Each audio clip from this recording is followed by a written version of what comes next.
Hello बच्चों, आज हम रे ऑप्टिक्स में पढ़ेंगे रिफ्रैक्शन थ्रू ए प्रिज्म। एक प्रिज्म से कैसे रिफ्रैक्शन होता है। इससे पहले वाली वीडियो में हमने रेक्टेंगल स्लैब से कैसे रिफ्रैक्शन होता है वो पढ़ा था, उसके फॉर्मूले पढ़े थे। रिफ्रैक्शन क्यों होता है? लाइट की वेलोसिटी के चेंज होने से। अब हम यहाँ पे एक प्रिज्म लेते हैं, इससे रिफ्रैक्शन होता है तो कितना लाइट अपने पाथ से डेविएट होती है, कितना लाइट अपने पाथ से भटकती है, वो हमको कैलकुलेट करना है। वो एंगल हो गया डेल्टा। ठीक है, तो एक लाइट आती है, रिफ्रैक्ट होती है, फिर दोबारा से रिफ्रैक्ट होती है, तो कितना इन दोनों के बीच में अपने ये डिफ्लेक्शन होता है वो हमको निकालना है। ठीक है, एक बात तो ये होगी कितना डेविएट वो होता है। ये वाला एंगल हो गया एंगल ए, जिसको एंगल ऑफ प्रिज्म भी हम कहते हैं। ठीक है, दो नॉर्मल हमने इस सरफेस के ऊपर, एक नॉर्मल हो गया n1, ये हो गया n2। ये लाइट हो गया इंसिडेंट रे और ये हो गया रिफ्रैक्टेड रे। ठीक, अब पहले केस में तो हम इसको एंगल ऑफ डेविएशन निकालेंगे, दूसरे केस में हम डेविएशन ऑफ प्रिज्म फॉर्मूला वो निकालेंगे। तो हम कैसे करेंगे यहाँ पे देखो ध्यान से।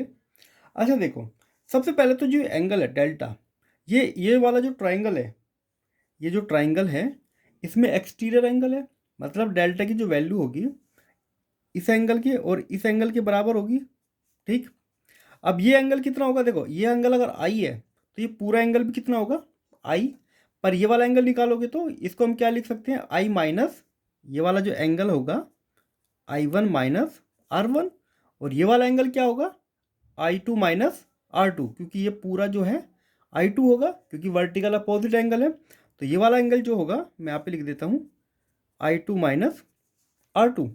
तो यहाँ पे जो डेल्टा आएगा वो आएगा angle I1 minus angle R1 plus angle I2 minus angle R2, क्योंकि ये एक्सटीरियर एंगल है, इसका जो सम होगा इन दोनों एंगल के सम के बराबर होगा। ये हमने यहाँ पे लिख लिया है। इसको थोड़ा अलग अलग करके लिख लेते हैं, angle I1 plus angle I2 minus angle R1 plus angle R2। यहाँ पे हमने ब्रैकेट लगा लिया है। ठीक है, अब हम यहाँ पे ट्राइंगल की बात करते हैं। इसकी जो ट्राइंगल है, अच्छा इस पॉइंट को मैंने मान लिया है M, और इस पॉइंट को मान लेता हूँ मैं, या तो इसको M मान लेते हैं, इसको L मान लेते हैं। तो ये जो ट्राइंगल है, इन ट्राइंगल LOM, इसमें देखो ये एंगल O हो गया, R1 R2 और ये तीनों का सम कितना होगा? 180। तो angle O plus angle R1 plus angle R2 equal to 180। ठीक है, अब आते हैं क्वाड्रिलेटरल में। देखो बच्चों यहाँ पे क्वाड्रिलेटरल बन रहा है, एक तो ये वाला क्वाड्रिलेटरल देखो ALOM। तो इन क्वाड्रिलेटरल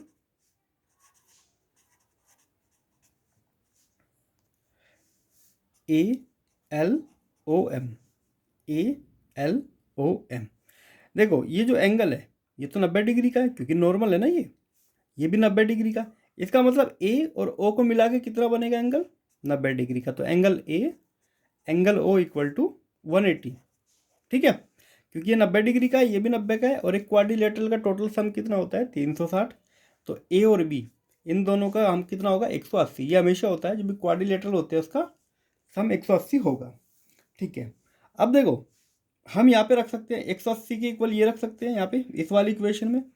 तो angle O plus angle R1 plus angle R2 equal to angle O plus angle O, क्योंकि दोनों ही 180 के बराबर है। अब एंगल O से O कट हो गया। यहाँ से हमको काफ़ी इंपॉर्टेंट रिलेशन मिला, angle R1 plus angle R2 equal to angle A। मतलब जो प्रिज्म का एंगल होता है ये A, इसकी वैल्यू R1 और R2 के सम के बराबर होती है। ठीक है, अब हम क्या लिख सकते हैं? इस वैल्यू को उठा के हम यहाँ लिख सकते हैं। तो जो डेल्टा आ गया, डेविएशन वाला एंगल आ गया angle I1 plus angle I2, और हम इसकी जगह R1 प्लस R2 की जगह क्या लिख सकते हैं? Angle A। ये भी एक काफ़ी इंपॉर्टेंट रिलेशन है। ठीक है, अब यहाँ पे क्योंकि रिफ्रैक्शन हुआ तो स्नेल लॉ लगा सकते हैं हम। तो हम यहाँ पे लगाते हैं स्नेल लॉ। वो क्या कहता है, इस पॉइंट पे आ जाओ। तो जो रिफ्रैक्टिव इंडेक्स है इसका, जो यहाँ पे ग्लास यूज़ किया है प्रिज्म का, वो होता है sine I divide by sine R1। अगर इस पॉइंट के लिए देखिए, sign I1 divide by sine R1। क्योंकि एंगल काफ़ी स्मॉल है तो इसको लिखा जा सकता है I divide by I1 divide by R1। तो मतलब I1 को लिखा जा सकता है म्यू R1। सिमिलरली I2 को लिख सकते हैं हम म्यू R2, ठीक है। अब I1 और I2 इनकी वैल्यू को कहाँ पुट कर सकते हैं हम यहाँ पे, तो डेल्टा इक्वल टू, अच्छा देखो क्योंकि ये दोनों ऐड हो रहे हैं, इन दोनों को हमको ऐड करना पड़ेगा, तो मैं एक काम करता हूँ म्यू कॉमन ले लेता हूँ, तो यहाँ पे आ जाएगा R1 प्लस R2 माइनस का ए, और अभी हमने क्या निकाला था R1 प्लस R2, इसकी वैल्यू ए के बराबर है, तो यहाँ पे ए लिख लेंगे, तो ये हो जाएगा म्यू ए माइनस ए, ठीक है। और अगर मैं ए कॉमन ले लूँगा तो ये हो जाएगा म्यू माइनस 1 ए, ठीक है। तो हम डायरेक्ट ऐसे निकाल सकते हैं। इससे हमको क्या पता चलता है, अगर हमें मटेरियल का रिफ्रैक्टिव इंडेक्स पता है, जिस मटेरियल या जिस ग्लास से बना है, और हमको ये वाला एंगल पता है, तो हम बता सकते हैं कि लाइट कितना डेविएट वहाँ पे होगी, ठीक है। तो ये दोनों चीज़ें कंट्रोल हमारे हाथों में रहेगा, इस मटेरियल का क्या रिफ्रैक्टिव इंडेक्स रखना है हमको, और ये वाला एंगल कितना रखना है, उसके अकॉर्डिंग हम बता सकते हैं जो लाइट यहाँ पे जा रही है, ये जो एंगल यहाँ पे बन रहा है, ये कितना बनेगा, तो ये हम कैलकुलेट कर सकते हैं। देखो दोस्तों, अब हम यहाँ पे सेकंड फॉर्मूला को डेराइव करना है, जिसको प्रिज्म फॉर्मूला कहते हैं। अभी हम पढ़ के आए हैं कि डेल्टा जो होता है वो होता है I1 प्लस I2 माइनस का ए, ठीक है। अब हम अपनी तरफ से यहाँ पे इसको थोड़ा डेराइव करेंगे, इसको लिख सकते हैं I1 whole square under root I2 whole square minus a, कोई फर्क थोड़ी पड़ेगा, इसी को हमने स्क्वायर की फॉर्म में लिख लिया है। अब हम एक काम करते हैं, इसमें अंडर रूट I1 I2 को प्लस करेंगे और उसी को माइनस करेंगे, ठीक है। यहाँ पे I1 whole square under root I2 whole square minus 2 under root I1 I2, इसको हमने माइनस किया और ए के साथ इसी को हमने प्लस भी कर दिया, तो 2 अंडर रूट I1 I2, मतलब इस पूरी इक्वेशन में जो माइनस किया वही प्लस किया, तो अल्टीमेटली बैलेंस अभी बना रहा है। ये फॉर्मूला बन गया किसका, under root I1 minus under root I2 whole square, इसको लिख लेते हैं प्लस के 2 under root I1 I2 multiply में ध्यान रखना माइनस का ए। अगर इसकी वैल्यू मिनिमम चाहिए, अगर हमको ये मिनिमम लाना है, मिनिमम, तो इसका मतलब ये जो वैल्यू है ये जीरो होनी चाहिए, ठीक है। I1 minus I2 equal to zero, ऐसा क्यों, क्योंकि ये वाली वैल्यू का स्क्वायर है, तो ये हमेशा कोई ना कोई पॉजिटिव वैल्यू देगी, ये फिक्स है, ये फिक्स है। अब क्योंकि इसकी वैल्यू जीरो होनी चाहिए ताकि इसकी जो वैल्यू है वो मिनिमम आ जाए, और ये वाली वैल्यू अगर जीरो होगी तो यहाँ से हम क्या निकाल सकते हैं कि I1 बराबर होगा I2 के, ठीक है। और अगर I1 और I2 बराबर होगा तो हमने एक रिलेशन पढ़ा था अभी ये वाला रिलेशन हम पढ़ के आए थे, अगर ये दोनों आपस में बराबर है तो ये भी आपस में बराबर होंगे, मतलब R1 R2 इक्वल होंगे, तो R1 इक्वल टू R2 होगा, ठीक है। अब ऐसा करने से क्या होगा, ये जो वैल्यू है वो हम यहाँ पे रख देते हैं। अच्छा, ए की जगह क्या लिख सकते हैं हम, ए हम मान के आए थे डेल्टा मिनिमम इक्वल टू, ये दोनों सेम है तो यहाँ पे आ जाएगा 2i, हाँ इसको दोनों को हमने एक ही चीज़ मान ली, वो मानी हमने i, और इसको हम मान सकते हैं r, ठीक है।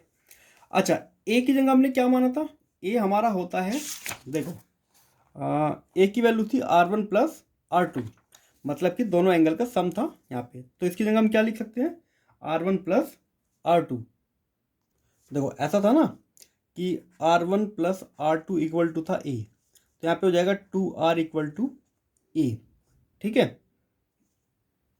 पर हमें इसकी कोई खास ज़रूरत नहीं पड़ेगी, अभी हम यहाँ पे ए ही रखते हैं, इस वाले फॉर्मूले के देखते हैं, ये दोनों आई और आई हो जाएंगे तो 2i, ए को अभी ए ही रखते हैं, ये उधर चला जाएगा और 2 चला जाएगा डिवाइड में, तो आई की जो वैल्यू आएगी वो आएगी a plus delta minimum divide by 2, ठीक है।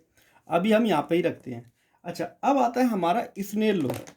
स्नेल लॉ हमको क्या कहता है, sine I divide by sine R, ठीक। चलो, साइन आई की वैल्यू तो पूरी रखनी पड़ेगी हमको, तो sine A plus delta minimum divide by 2 divide by sine R की जगह हम क्या लिख सकते हैं यहाँ पे a बाय 2, तो a बाय 2, ये हमारा हो गया प्रिज्म फॉर्मूला, ठीक है। तो यहाँ से इसको कहते हैं प्रिज्म फॉर्मूला, ठीक है।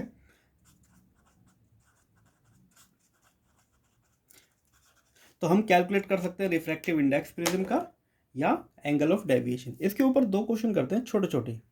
देखो बच्चों, क्वेश्चन क्या कहता है, एक प्रिज्म है जिसका एंगल जो यहाँ पे 6 डिग्री है और उसका रिफ्रैक्टिव इंडेक्स 1.644 है। तो ये डेविएशन हुआ है ये हमको कैलकुलेट करना है। लाइट यहाँ से आई है और इधर चली गई है। वैसे हमको पता है लाइट 7 रंगों में डिवाइड हो जाती है जब वो किसी प्रिज्म से जाती है। ये आपने 10th क्लास में पढ़ा होगा, पर यहाँ पे अभी हमें इस चीज़ को नहीं पढ़ना है, ठीक है, हमें सिर्फ फॉर्मूला पढ़ना है। तो डेविएशन का मतलब क्या होता है, ये म्यू माइनस के 1 और यहाँ पे बाहर आ जाएगा कितना, ए, ठीक है। ये दिया हुआ है हमको 1.644 माइनस ये, और यहाँ पे आ जाएगा 6 डिग्री, ठीक है। तो ए की वैल्यू 6। अब यहाँ पे इसमें से चला गया तो 0.644 इंटू 6, इसको मल्टीप्लाई करेंगे तो ये हमारा आ जाएगा 3.864 डिग्री। तो ये जो एंगल है डेल्टा, ये कितना आ गया, 3.864। देखो बच्चों, क्वेश्चन क्या कहता है, एक प्रिज्म है जिसका एंगल ऑफ प्रिज्म 60 डिग्री है और लाइट इस पर इंसिडेंट होती है 50 डिग्री से, और हमको मिनिमम डेविएशन नहीं पता है, पर हमको इसका रिफ्रैक्टिव इंडेक्स निकालना है कब, जब डेविएशन हो मिनिमम हो। इसकी कंडीशन क्या है, लाइट जिस एंगल से इंसिडेंट होगी वही एंगल यहाँ पे आएगा 50 डिग्री, ये I1 ये I2। दूसरी चीज़, अभी हमें पहले ये निकालना है डेल्टा, ठीक है। तो क्योंकि हमें पता है कि A plus delta minimum equal to होता है 2I। तो 2I मतलब एक I कितना है 50, तो ये कितना हो जाएगा 2 इंटू 50, मतलब कि 100 डिग्री। A 60 डिग्री है, उधर चला जाएगा तो डेल्टा मिनिमम कितना आ जाएगा 100 माइनस A, मतलब कि 100 माइनस के 60, यह आ जाएगा 40 डिग्री, ठीक। हमारा जो फॉर्मूला है, फॉर्मूला क्या कहता है, ये sine A plus delta minimum divide by 2 divide by sine A by 2, ये हमारा फॉर्मूला है।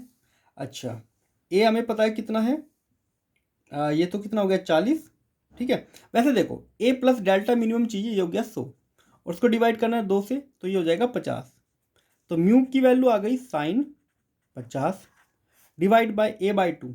ए की जो वैल्यू हमारे पास है कितनी 60 डिग्री, तो नीचे आ जाएगा साइन 30 डिग्री, ठीक है। तो अब हमें साइन 50 की जो वैल्यू होती है वो डायरेक्ट यहाँ पे लिखेंगे 7600, और साइन 30 की वैल्यू तो हमको पता ही है 1/2, मतलब कि 0.55 होती है। डिवाइड करेंगे तो 1.532, ये आ गया इस मटेरियल का रिफ्रैक्टिव इंडेक्स जिससे ये प्रिज्म बना हुआ है, ठीक है।